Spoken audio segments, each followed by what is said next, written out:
guys நாங்க எங்க வந்திக்கிறோம்டா burger hut நானா சப்மரின் ஹட் இந்த இது எங்க இருக்குது கிந்த மந்த எவ்ரிதிங் லாஸ்ட் சொல்றேன் வாங்க உள்ள போ guys வாங்க நாக் அவுட் பண்ணுவோம் இந்த சாமான் ரெடி நான் ஃபர்ஸ்ட் வந்து இந்த சப்மரின் பெரிய சப்மரின் ட்ரை பண்ணுவோம்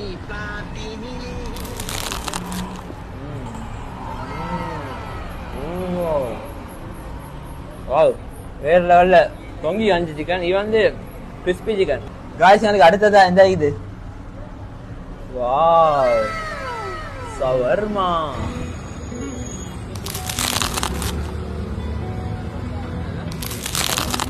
गाइस ஷவர்மா சப்மரின் ஐபோற மினி சப்மரின் பாப்போம் இந்த சப்மரின் மாயா மினி சப்மரின் வீக்கெண்ட் இந்த மினி சப்மரின் உள்ள பாப்போம் இதுல வந்து கிறிஸ்பி சிக்கன் தான் போட்டுறாங்க இது பாப்போம் கட்டியாச்சு வெட்டியாச்சு நீங்களும் வாங்க லொகேஷன் சரியா எங்கே இருக்குதுண்டா கிராம்பஸ் கொஸ்கஸ் சந்தியா பன்சலவண்டிக்கு ஐக்கு கொஞ்சம் இங்கே தான் இருக்குது வாங்க ருசி பாருங்க 4 வீடியோஸ் ஃபாலோ பண்ணிக்கோங்க எனக்கு